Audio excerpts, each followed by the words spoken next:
The emergency broadcast crackled across every communication array in the galaxy, transmitted in 17 different languages, each more desperate than the last. Ambassador Zixthara of the Galactic Council stood before the holographic assembly, her crystalline form flickering with distress patterns that needed no translation.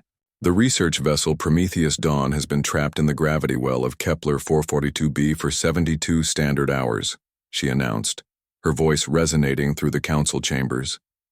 The ship carries the combined life's work of our galaxy's greatest minds, the cure for the void plague that has already claimed 14 star systems. A collective shudder ran through the assembled representatives.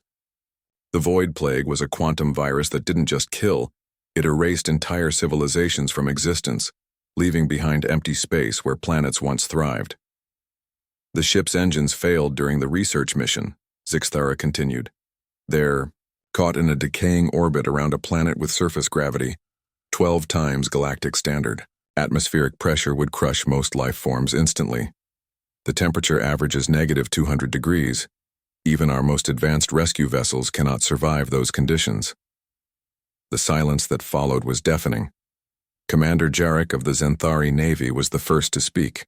Our quantum-shielded vessels could perhaps approach the outer atmosphere, but the gravitational stress would tear them apart before reaching the surface.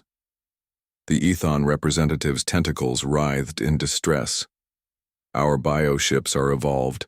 For deep space, they would die in that environment. One by one, each species listed their limitations.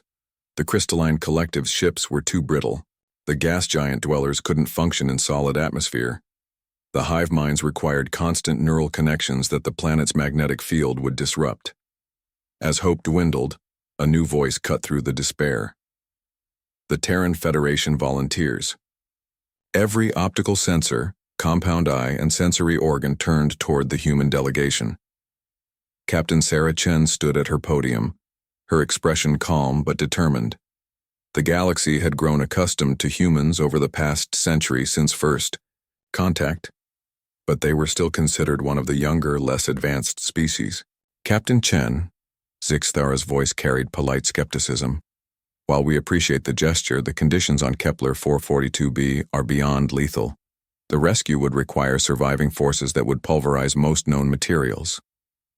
Chen smiled, a distinctly human expression that often confused other species. Ambassador, you're describing a Tuesday for humanity.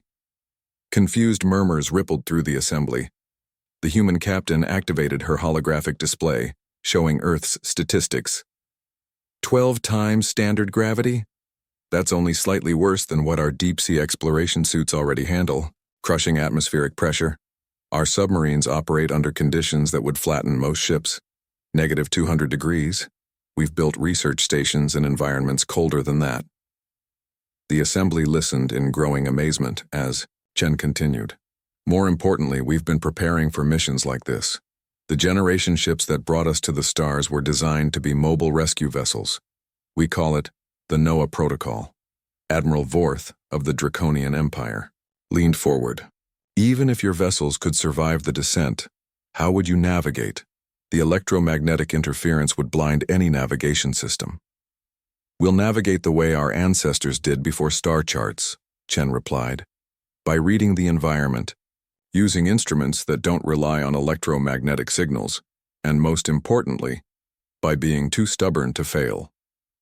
Within 6 hours, the Terran rescue fleet was en route. The flagship Endeavour led 3 specialized rescue vessels, each modified, with Earth's most extreme environment technology.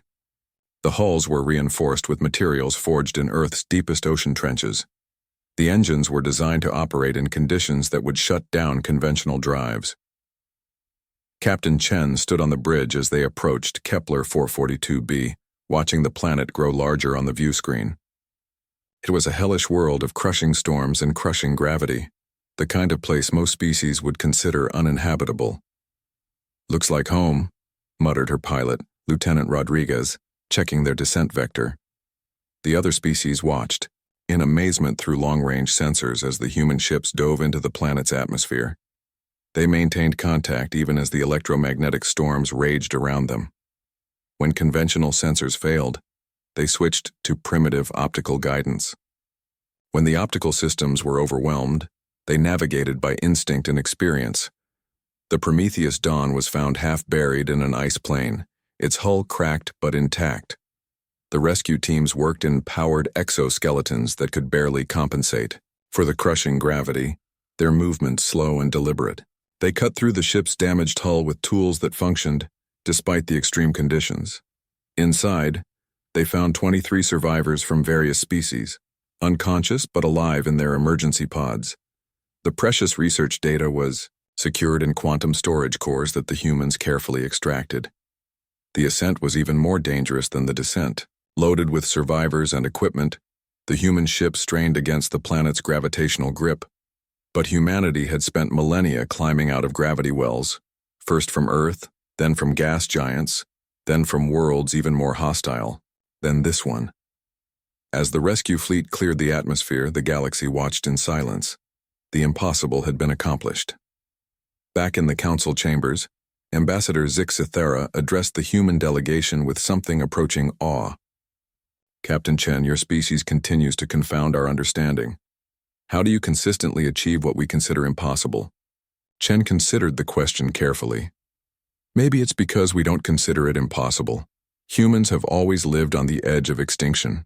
We evolved on a planet that tried to kill us with ice ages, volcanic eruptions, asteroid impacts, and 1,000 other disasters. We learned that when the universe says impossible, what it really means is no one has been crazy enough to try yet. She gestured toward the view screen showing the rescued ship safely docked at the medical station. Every species in this galaxy evolved to fit their environment. We evolved to survive when our environment tried to kill us. That's not a disadvantage, it's our greatest strength. The Void Plague was eventually cured using the research from the Prometheus Dawn. The 14 star systems were saved, and the galaxy learned a valuable lesson. When the impossible needs doing, ask the humans. After all, impossible was just another word for Tuesday to them.